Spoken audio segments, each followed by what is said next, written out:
Yeah, so with the recent World Cup, I've been particularly interested in this Three Lions team, England, because I'm a long time England supporter. My dad was born in Liverpool and the like, so I've kind of feel affinity, towards that team. A long-haired lover from Liverpool. That's it. Yeah, who went to India and brought back a bride. That's it. Right. Okay. But but so my interest in England is probably goes all the way back to 1986, where they had the famous Maradona Hand of God game, yes, where he beat England almost single-handedly. Yeah. And so that was against Argentina. So that's a long time to follow a team, and it has been an up and down ride. I mean, they've never actually won the big gig. They talk about bringing the cup back home, don't they? No, it's never coming home. Well, it might do. No, it's never coming home. They certainly got close this time. Yeah. But, Argentina probably proved too good in the semi. As someone said on Reddit, I think it was on... Yeah. It's a shame they didn't get to the final to get thrashed in, in the final. But anyway... Because it's always, for most people who aren't English, the best thing in the world, if their team doesn't win, is the second best is England to lose. Yeah. But in saying that, though, one thing about England is that they won't do what Argentina did in the final, which is basically not even put a shot on goal, did they? They just put everyone behind the ball and played a very negative defensive game until it was too late. But England, at least, one thing I like about the Three Lions is they've got a bit of spirit at times, and if they're going to lose, they'll go down swinging. Yeah, as Tom Petty would say in his famous song. But didn't they play a crappy game the game before? Well, they played a very cagey game against Argentina, but then they scored. They actually were winning 1-0. But then they decided, we'll try and sit on this lead. Yeah, what was the game? There was one very cynical game where the two teams, if they drew, another team was going to be booted out. Okay. Whereas if they played to win, whoever won was going in, but whoever lost was going to go out. Okay. So they said, well, hang on, let's play for a draw. Okay, well, that's draw. Possible, yeah. Well, there's one team football. that did that. Yeah. And then we both go through, and the other team, I think Scotland, but goes out. Okay, I don't know about which the is group very stages. cynical, and people have paid probably several $100 for their seat to go to see a very boring, cynical game. But a couple of things... This is where the man who we're about to talk about today would never do that. No, I suppose that's what we wanted to talk about. He wouldn't dream of that. Was the underlying English... what I call the England spirit. The bulldog spirit. Yeah, and this is kind of underlined by the passing of another great player, which I associate with England, which is Kevin Keegan. Right. A guy that I used to follow as a teen, when I first saw him in the 1974 FA Cup. Yeah. And, and he obviously played for England. He was... by a lot of people called him the heart and soul of the team because he exemplified this English, never give up spirit and fight. He's always he's quite combative. In fact, I think he actually decked, he's famous for decking a German guy on field. I don't know if that happened in an international, but he was a club man. he was a comedian. Supportive, a natural born leader. Yeah. He certainly had a charisma about him as well, Kevin Keegan. But I suppose the whole point of this video is to talk about a real life person that both you and I know called Paul Spice, who passed away himself. That's right. 12 months ago. And I thought this would be an opportunity since we've had the World Cup and Kevin Keegan and the fact that Paul was so interested in sports. And this is a man known to both of us. Yeah. Both having worked. Yeah, and he loved the Three Lions. He loved the Three Lions. Yeah. He was as English as what, Spotted Dick or something. Yeah, he's a man who I believe has literally been punched to the ground. Yeah. In a debate over cricket. Yeah. By some huge Aussie farmer. Yeah. At some country hoedown or barbecue. Yeah. And some debate took place over the Ashes or something, over the rivalry between Australia and England at cricket, which I find hard to believe. I don't even follow cricket myself. Became heated debate, where punches were exchanged. Yeah. And Paul was literally knocked flat by a guy with, arms like most people's thighs, That's right. He came to work with a black eye, didn't he? Yeah. That's right. I've got a feeling that Jackie might have been at that event. Hold it. What are you talking about, Jackie? You can't talk about Jackie. She could be watching this. Well, yeah, but I'm not saying anything. I'm praising, that she was there. I think she actually helped him because he needed medical support. They were in the middle of there was some country event, some party. No, you can't mention that. Why would you not? Because it's to Jackie. It's too. No, you're talking about other women other than his wife and that. You're one of our friends. Were you one of your friends, colleagues, a working colleague, right? I hope this stays in because this is it can't stay in. You're kidding me. This is going to be pretty boring. Come on, no. This has to stay. This is like a part. You got to imagine the man, the myth, the legend. You got to imagine that his children are going to be watching this.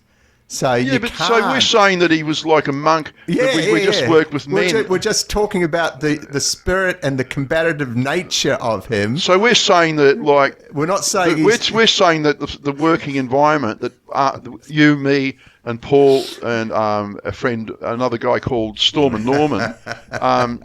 You're saying that the environment we worked in was like that Alien 2 or something. Was it Alien 2 or 3?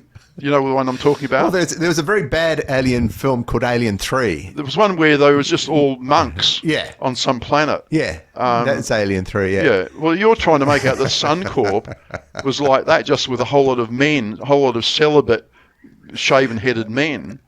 Far from it. Suncorp at that time was literally probably one of the most liberated, the most fun working environments you could come to. And it was you had friends of all genders. Yeah, that's true. And Paul was able to to Paul's credit, he was able to comfortably be in that environment, work with. It's part of what I call. This is what we're praising. What I would say is that he's had what I call a code of ethics. Yeah, I hope you aren't going to get the scissors out and edit it, because this is a genuine. We're having a genuine, like a Roy and HG. Yeah. This is like Roy and HG. So anyone who does watch this, whose name may come up or whatever, there's nothing negative about this. This is praise, nothing but praise, and also wistful memory of a time and place that we can never have again. I used to harbour when I left Suncorp. I was only there briefly, and it was a peak experience of my life. It was one of the best times of my life there. Yeah. Friday nights, every Friday night, you'd take off, and all your colleagues, say from all ages. I was already pretty old then. I was in my 50s, just turned 50 or something. And you'd be going, and you'd be in a big group, laughing, talking about the week. Of people from 20 years old up to my age. Yeah. Men, women, married, single. You just colleagues having a great laugh, having beers.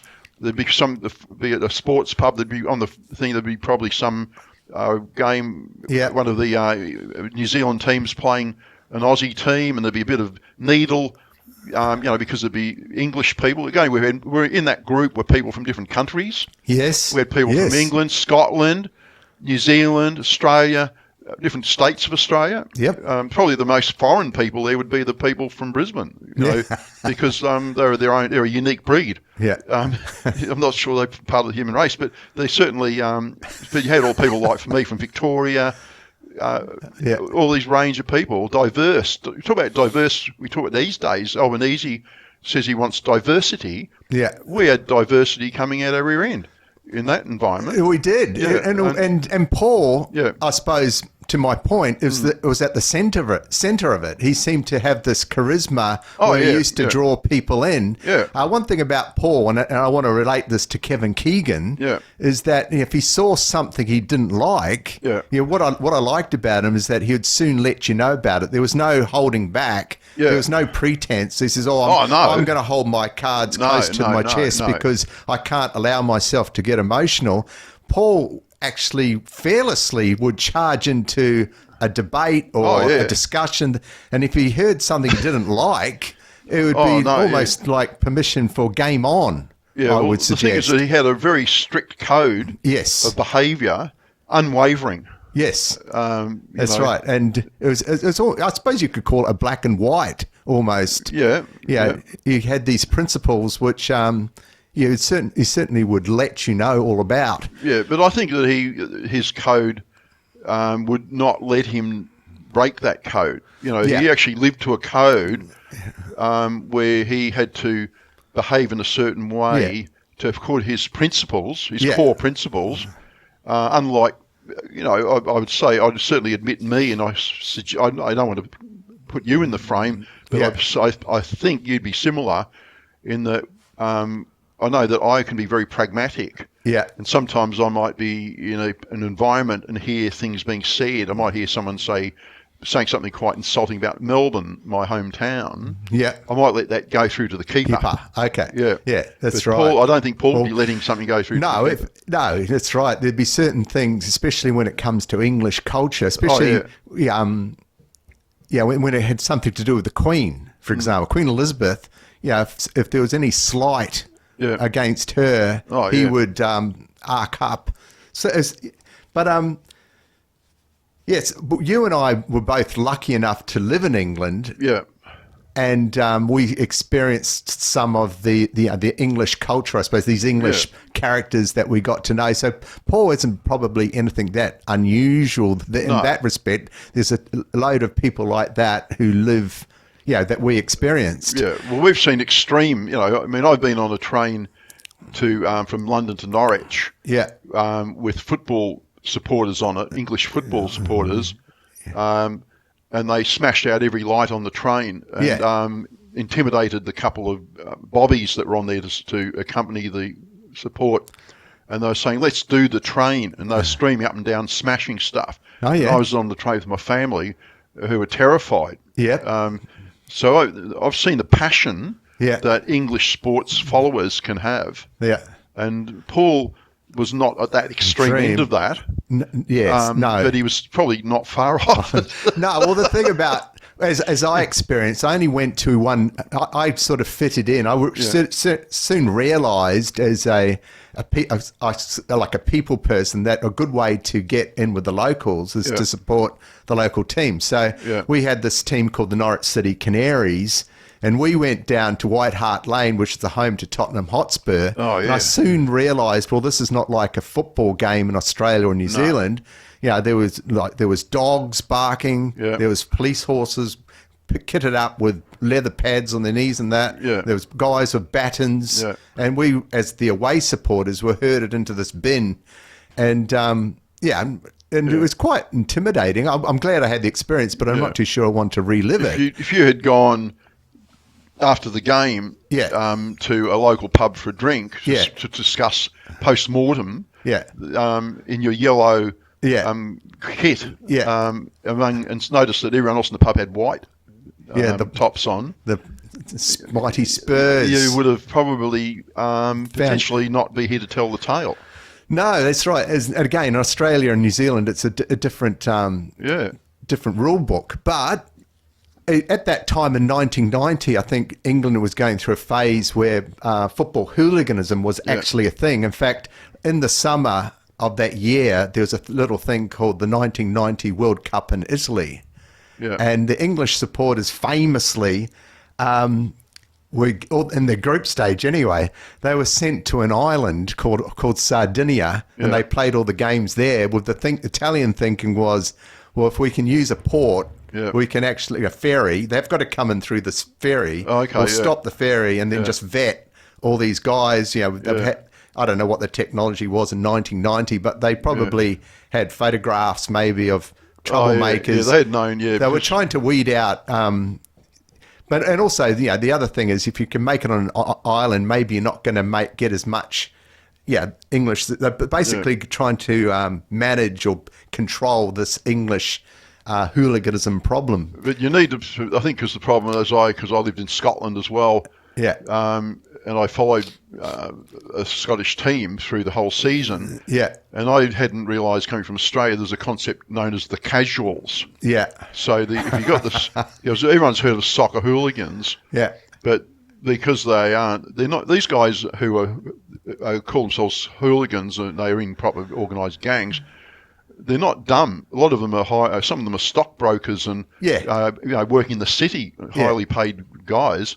And then on the weekend, it's a bit like Fight Club. On the weekend, they take the suit off and go and punch people's heads in. And so what do they do? Then because they walk around with all of the kit on, the police soon work out how to round them up and kettle them within a phalanx of horses and stuff, and then herd them places. So then they invented the thing called the casuals. Yeah. And these guys got around in very designer clothing, looking very swish, very smartly dressed, but secreted about themselves would be a scarf or something. They could suddenly, so they could all turn up, and which already be organised. They could all turn up at a venue, one in ones and twos, say at like a pub, a known fighting pub. Yeah, they could turn up, and pretty well dressed guys have come in and having chat and stuff, and then almost on a signal, suddenly out come the scarves, and they're all Millwall supporters, or something like that. And next thing, it's all on. You know? Game on. And that made it very hard for the police. Yeah. And this is before facial recognition's good now, but for most of the time, facial recognition was pretty rough and ready. Oh, yeah. Oh, well, they used to embed cops. Into the supporters. But I suppose my point is, and how I relate it back to Paul, is that as Australian New Zealanders, well, what's going on? What is the mentality of these people that would that they would want to stand outside a pub, fist clenched, and what it is there's an underlying spirit or fighting spirit with a lot of English folk when it comes to sports. And with Paul, with this underlying code of ethics, there's no way in the world he's not going to stand with his mates, is he? Well, there's also in England, as well, I found out when I lived there, when I lived in Norwich. Yeah. I used to think there was a thing called, well, first of all, I thought there was a thing called British people. Yeah. I used to meet British people here in, migrants in Australia, and I was quite taken. I'd go to a pub in Melbourne, and you'd be hanging out with these people, and very friendly and that. And I thought it's really great how these people from the UK, the Scottish and Irish and English and Welsh, and they're all laughing and joking and stuff. And I thought it's really great how all these different people. When I went to live in England, I found that wasn't quite the case. Suddenly, because these guys were expats, hanging out together in another country. Once I went and lived in, say, Norwich, I soon found out that their next door neighbours, who were from London, had never been invited in for a cup of tea to the next door neighbours in like 10 years that they lived there. And their kids went to the same school and everything with the other Cape people. Us as Australians were welcomed in within, we'd been there a week. Oh, and we were invited in for cuppa and that, and having a great old time. Yeah, my 2 years in the UK was probably one of the highlights of my life, really. And again, experiencing another culture. Yeah. And we're similar, but we're not the same. But we're kind of welcomed in. Yeah. Not like I'll use this expression, heroes from the colonies. It wasn't quite like that. It was more a massive piss take. I think it was more as pets. Yeah. They liked us because we were sort of... Right. And they would sort of... We're the colonials and that, the wild colonial boy. They sort of... If the whole of Melbourne had turned up in Norwich and suddenly everyone in the street was Australian and there was more coming, I think it might have been a different kettle of fish.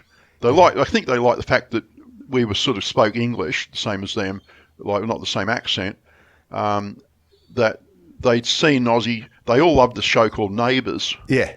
They're all saying, we're watching Neighbours and that, and then now you guys have moved in, and they thought it was really funny. There was definitely a novelty value attached to Australians and New Zealanders. So that was good that we were able to fit in that way and hold down a conversation. So culturally, we were especially taking up, though I think they were quite surprised about my passion for the Norwich City Canaries. But what I loved about it was the atmosphere at the ground. So, you'd be jammed in. First of all, you'd be jammed in, and there'd be singing, and there'd be taunting. Sometimes you get the finger out, and you'd go, 1-0, all this crap, So I like the theatre, I suppose, of the and again, you're in there with your mates.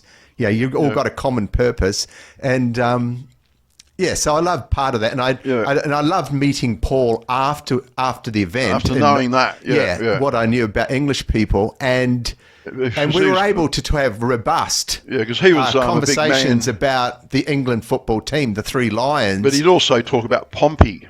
Yeah, that's right, the Portsmouth team. Yeah. He loved talking about Pompey. Again, with this combative style that he had, he'd talk about the local derby. Yeah. He hated people from Southampton. Oh, yeah. And I said, what, you're talking about Matt Le Tissier? Yeah. And I think he was impressed that I knew who Matt Le Tissier was. Yeah. But he said, the F-bomb scummers. Oh, right. He used to call them the scummers. The scummers, right. Yeah. but there's so much feeling you can just about walk from the outer skirts of Southampton into Portsmouth. Play up, Pompey, play up. That's what I found when I lived in up in Leeds. I mean, at one point I had a job up in Leeds, and we also had an office in Bradford. And one day on the weekend, I had a weekend spare. Yeah. And I basically just I was staying in some guest house in Bradford, and I thought I'll go for a walk today. So I walked to Leeds. Yeah. And I basically didn't. It wasn't like when if you try walking from Melbourne to Sydney. No. So I walk out from the city centre, and I made sure there was loads of pubs on the way. It was on the main road, and so I had all day to do it. And then as I got to some just suburb, I suddenly realised I'm now in Leeds. Yeah. There wasn't like a giant, hundreds of acres of vacant land in between, and yet these guys hate each other. Yeah.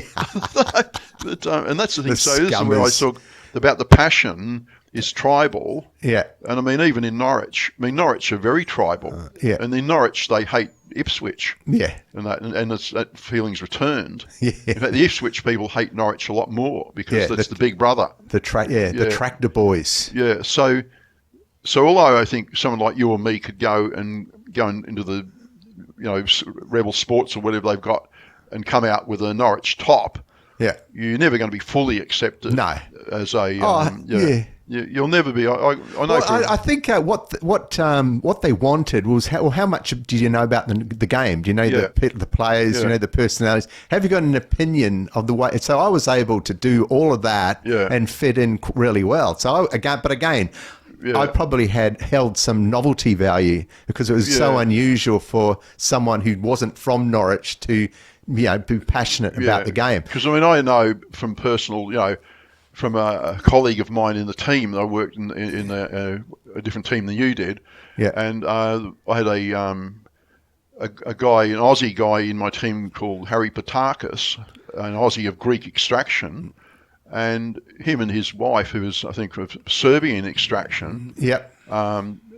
Fantastic couple, very friendly, and obviously, being an Aussie, a Greek Aussie, is I think he probably wouldn't mind if I called him that. Although he'd been born and bred in Australia. Again, passionate soccer fan. Okay. Passionate soccer fan. So he was living the dream. Yeah. Living in England, working for a year as a contractor, Aussie contractor. And so him and his missus, they got all the kit, the Norwich kit and everything. And they went on an away trip in the Norwich bus. Yeah. They were threatened on the bus. Okay. Because I think Norwich lost. There was an away game, Norwich lost. These guys don't handle loss very well. Okay. So on the way back, I think they were badly treated, abused and whatever. Which left a sour taste in my mouth. Yeah. So because certainly in my time in Scotland, because I went to every home game in a Tynecastle of the Hearts. Yeah. The Jammed Hearts, as we call them, but Heart of Midlothian, I was welcomed there. Yep. And because I see again, we talk about the passion. I had to fake that passion. Oh, okay. What I did, because I used to be a passionate North Melbourne AFL follower, to the thing where I would go and actually get in fights at the football. I had literally that much passion to support my team growing up as a teenager. So when I went to Scotland, although I was nearly 30, I think at the time, I don't know how old I was, pushing 30.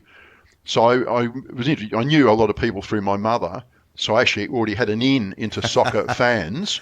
Yeah. I went with them to the football with their friends. So there's a big group, maybe a dozen of us would then go to the game. And I transferred my passion, my ability to be passionate fan, I transferred that onto Heart of Midlothian. And so we were, abusing Celtic and, abusing Rangers or the Hibs. Or the Hibs were literally treated us by vermin by us. We're like something under our feet. Yeah. Celtic we hated, Rangers we hated. Yeah. And they loved these guys were listening to me, the Aussie, abusing the hell out of these guys, using some of the insults that I'd learned at North AFL Melbourne games. But the thing is, at an AFL game, I'd be standing in the standing room at like Arden Street Oval, watching North Melbourne play Essendon or Carlton or Collingwood. Yeah. And I'd be, and my brothers and that would be abusing the hell out of just total insults that you'd actually be evicted from the ground now. Yeah. Abusing their mother, made a mistake giving birth to them, and all sorts of horrible things we'd say about these guys on the field. They could hear us because we're at this thing. And we'd be doing that surrounded by Collingwood supporters. Yeah.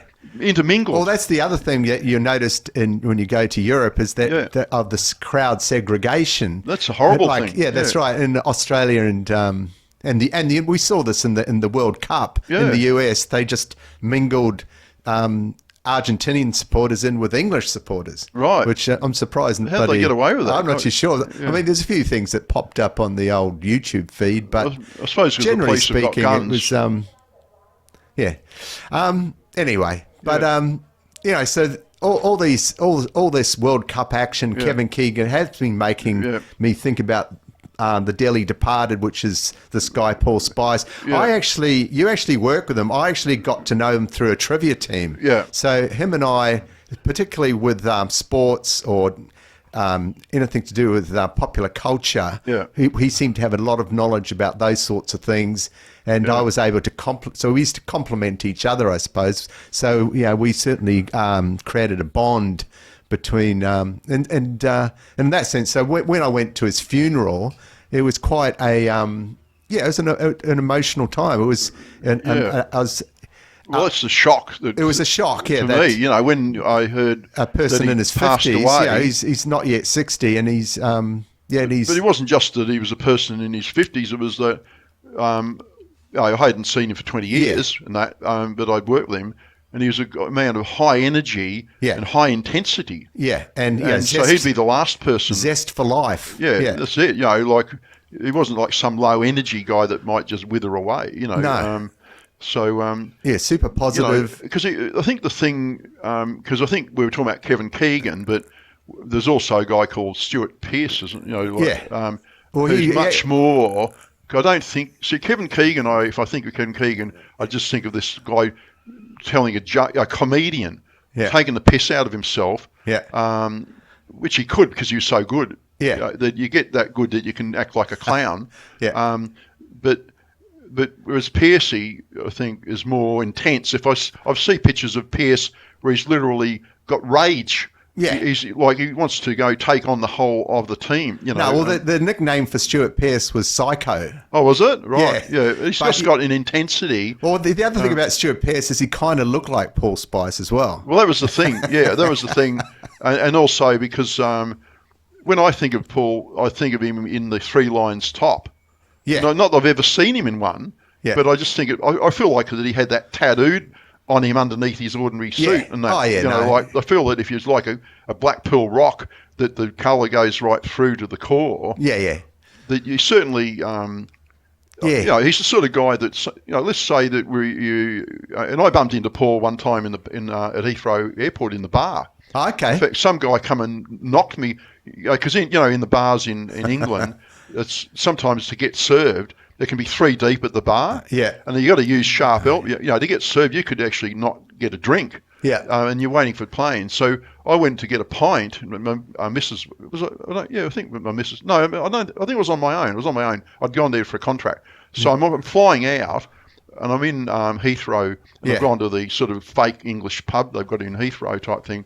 I thought, well, I'll go and have a pint because we've got a long flight coming up. Yep. And so I go over, and it's like 3-4 deep and that, and I work my way into the bar, and I'm finally breasting the bar, and then trying to get the eye contact. I've got the money up. Yeah. You know how you hold the money to get. You know, all these body language to get served. Some people are probably still there in the bar and haven't been served yet. But so like I think, all right, I must be about next. And then some freaking I get elbow, like, you know, literally some physical contact. And I don't like physical contact. But who's this?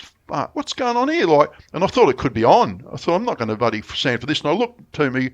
It's Paul Spice. I said, hey, Paul, what are you doing in England? And I realised that he had family, and he probably used to come once a year or at least, and go and see his family in Portsmouth.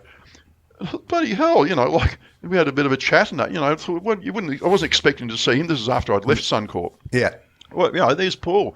So, but anyway, I then didn't see him for 20 years or more. Yeah. Until I heard this bad news.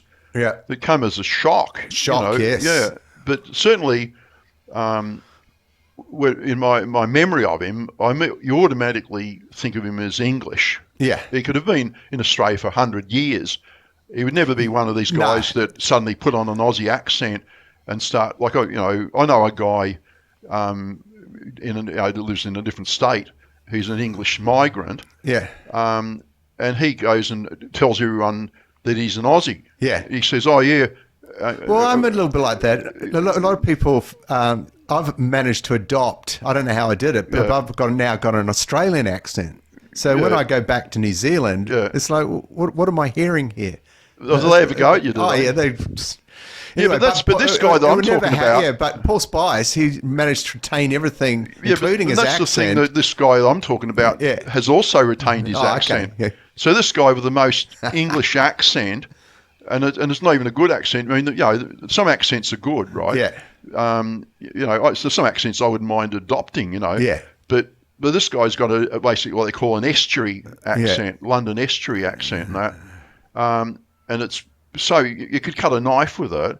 And I've been in the bar with this bloke, and we've suddenly started talking to some women, just young women who just arrived in the country from Manchester. And they're loving it because it's a new country. We're chatting to these women. This is after a city to surf. And they said, oh, you know, blah, blah. And are you guys are Aussie? You see, I'm an Aussie. They said, no, hang on, you're not an Aussie. No, he's an Aussie.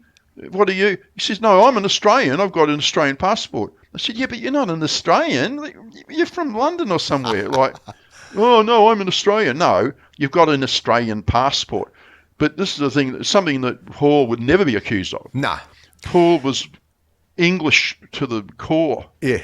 And proud of it. Branston's pickles. And then not even, and then English is too broad. Yeah. Because he was very specifically from Portsmouth. That's the thing. I don't think of myself as being from Melbourne, you know, like I'm from Australia, you know. I don't even think I'm Victorian, you know, like. Yeah. No, we don't have that here in Australia. It's not tribal. Yeah. But it was very impressive. And in some of the, you know, because as I say, I worked with him. I didn't work in his team, but I worked in a team associated with our team. So I've seen him in the work environment. And he brought the same passion to sport to his job. Yeah. Like, to me, I was just there to get paid. Yeah. Like, I needed to pay money and pay my bills and a kid's school. You're a checkbook player. So I'm there at work because I need to work somewhere and I need to have a job. And I was doing enough to get by, which my enough to get by is usually fairly good. Yeah. You know, better than average and stuff. So I was cruising. I was just cruising there, taking it easy.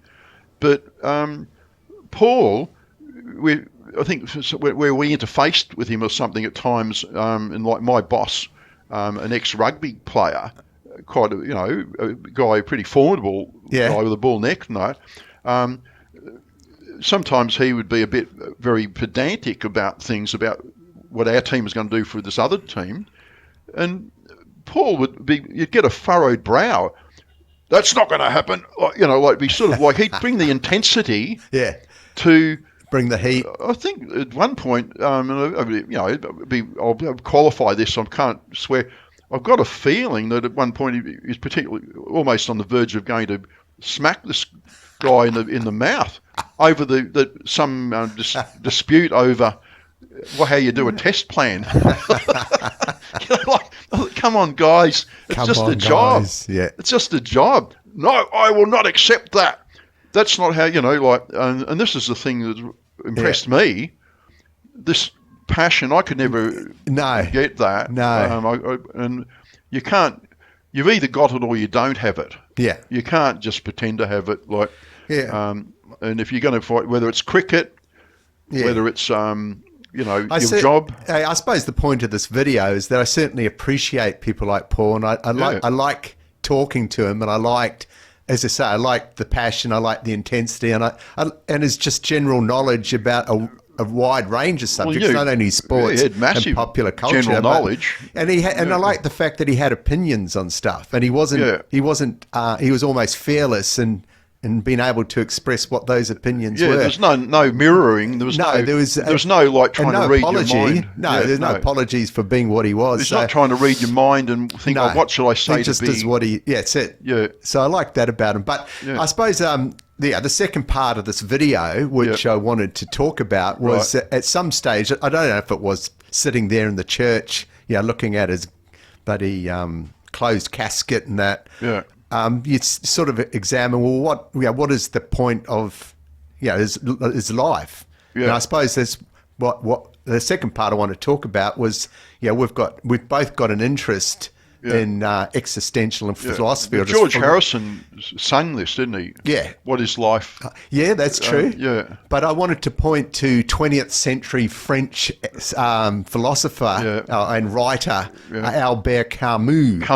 Who we both like. So he had this idea that, in a way, life is absurd, isn't it? It is absurd, isn't it? I mean, you came to Camus a different direction than what I did. In 1978, when I was a young man, I was listening to a Cure song called Killing an Arab, which is basically about one of Camus' book called The Stranger. Yeah. And a lot of people think it's actually about causing harm to somebody, but it's actually, if you know anything about Robert Smith, it's actually the opposite. Robert Smith, because a lot of controversy around the song, but it's actually more about what's the underlying themes of that book. So I think for Camus, he talked about apathy, and if life is absurd, then why even bother? Why should I even have any interest in doing anything? I think that's why one of the books that Camus wrote is called Caligula. Oh, okay. And that's about the one of the most depraved, vicious Roman emperors. Okay. Who came to the conclusion, because a lot of these Roman emperors were also philosophers. Yeah. There's several.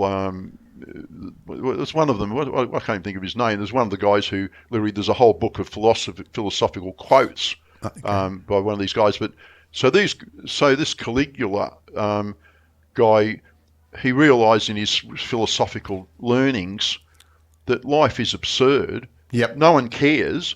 You're not going to be judged. When you're dead, you're dead. Yeah. And death can come any time. In the Roman Empire, you could be literally stabbed with a short sword. You could be Caesar.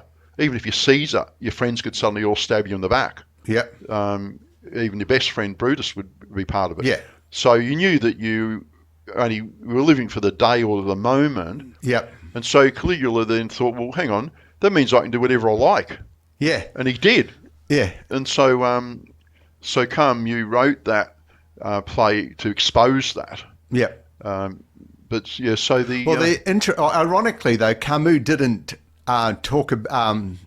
He lived life not in an apathetic, carefree manner. No. He actually did believe that you should be embracing life and try and live it to its fullest. Yeah, and I think that's the thing. This is I know. This is my philosophy that no one cares. Because this is the difference between you and me. You're a believer. Yeah. You're a God-fearing man, whereas I'm not. Yeah. I'm a God-denying man. But so I've had people say to me, Kevin, as you don't believe in religion or God, Well, how come you aren't like some sort of criminal, just going and taking stuff out of shops and helping yourself to things and stuff? And I think, no. As life is meaningless, as you know, we're just here while we're here, and then that's it. And once maybe your own kids and grandkids have gone, no one will probably remember you. Yeah. Unless maybe you wrote a song, but even then they won't know who that person was. Given that nothing matters and everything's meaningless, why not live a really great life? Yeah, that's why I look at it. Why not live the best life you can lead? Yeah. Given that you can do anything, why would you be some scumbag shooting up drugs and stuff, or whatever some people do? Yeah. With the freedom, you've been given the gift of freedom. You're not. I'm not constrained by religious laws or codes or anything like that. I think I was telling you before that one time I was threatened by someone with a knife outside a pub. Yeah. And I had to deal with this situation. So what I did was distract him and say that he'd got a mistaken identity, and that the person he was looking for was still in the pub. Yeah. I confused him as he turned to walk back with me into the pub for me to show him this person who had abused him. He got word. Yeah. As the minute his head turned, I ran for my life. Yeah. And I broke almost probably the 4-minute mile. Yep. Now, we were talking about a code of conduct before with Paul. This is why we admire him. Yeah. Is that his code of conduct as a Englishman. Yeah. And also as a Pompey man, man from Portsmouth. Yeah. There's no way he would have done that. No. He would have confronted that, possibly knowing he was going to take a knife. Yeah. He would not be able to back down because he had a code. Yeah. And I admire that. I wish I'd had that sort of code, but I'm so pragmatic that I have virtually no boundary. That's right. I'd love to have that code. And I don't know where you fit in that. What's your view? Because you are a bit more rule following than me, I think. Yeah. Well, what it is it's a little bit like you talked about George Harrison before. Okay, so this is a guy who was born a Catholic. Yeah. But sometime in his life he tried to work out I want to expand on this. Yeah. So he started getting an interest in Indian, in particular Krishna. Yeah. So he's like follow of Krishna now. So he's blended in Hinduism. Yeah. And so you get all these guys who try to find out what it is, and they're trying to. So they actually they're building on something to try and get the ultimate revelation, which I suppose is where I'm. Because everyone's kind of now looking at Mr. George Harrison. That's right. Yeah. So I like that about him. I think someone like George Harrison's probably, you, as human beings, we're constantly developing, we're constantly knowing new things. Like Camus, for example, I've been knowing him for a particularly long time. I knew about that song, Killing of an Arab, but the underlying philosophy of what Camus was about, I've only learned that recently, and that's kind of complemented what I've already known. So in that way, you're constantly evolving. I suppose one of the things I like about Islam is that the Prophet Muhammad, he's had very humble beginnings, but he kept on building until towards the end of his life he was almost like an all-knowing prophet, didn't he? It was almost like you can now write, the book that I've written can be like the final revelation almost. Yeah, so I don't know that I would put, because we're talking about Paul here. I'm not going to put him in as the prophet, and that but he did have code of conduct, and he did have a rule book of sorts. Yeah, but he didn't invent that code. I mean, that was the good thing about it, Well, he sort of adopted it as his personal take. No, I like to think that code was like a Black Pearl Rock, with the things goes right through to the bottom, to the core. Oh, yeah. I think we agree that both you and myself have been known to sort of put on a skin of veneer. Suddenly you'll suddenly turn up, having been born in New Zealand. Yeah.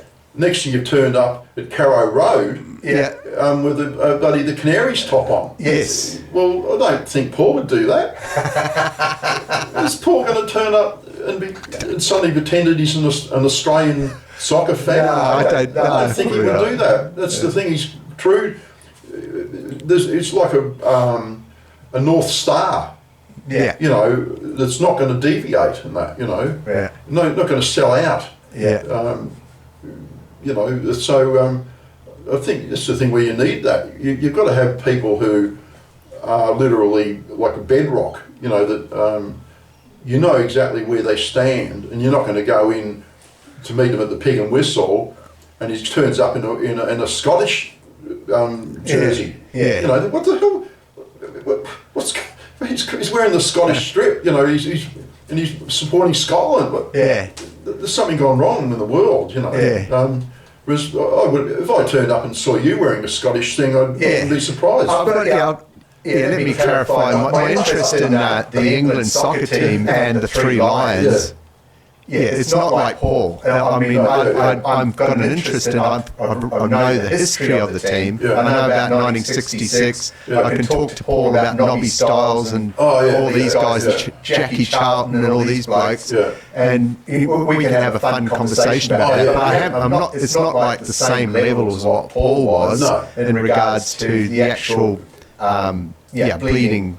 Those colours. You know, if you came to a point in that discussion where you said, that game where England were 3 in front and then suddenly the Germans clawed it back or Spain clawed it back, and then because of that disputed penalty or something, and then it turned out that was maybe I think a debatable thing that had never been agreed. Paul came back to you. You would, I think you'd be having to backpedal on that. It'll be a robust debate, that's for sure. But you need it, and I think even at some point... the other thing about Paul is he didn't actually respect you if you caved. Oh, right, okay. He welcomed I use this word robust debate. He didn't mind a bit of fight. But anyway, thanks for that, Kev. I don't know if you've got any other parting words about Paul. Well, just that it was a shock, and that I always harboured in the back of my mind that one day the big group that we used to have at the Fridays pub, and I think the Rowers is another one, was it? Yeah. And these venues we used to go to, Pig and Whistle, I thought that one day there'd be a big reunion. Yeah. And then there would be Paul coming in, a hand outstretched, how's it going, mate, like blah, blah, blah. And that will never be now. No. Which is sad, you know. So, you know, maybe an outcome of this would be maybe some reunion should be organised with us, those of us left, who are all spread out in different countries now in some cases. Maybe we should have a get together to honour, you know, Paul and discuss this. I mean, my chain of thoughts was, I saw Kevin Keegan, I saw the Three Lions, I thought of Paul, and I spent the time, reminiscing about the old days, but that's why I thought it would be a good idea to create a podcast. So we've now got the opportunity to voice some of those ideas, thoughts, memories, and now it's here for posterity. Exactly, So we're using technology. All right, viewers. See you next time. See you next time. Good one. All right, very good.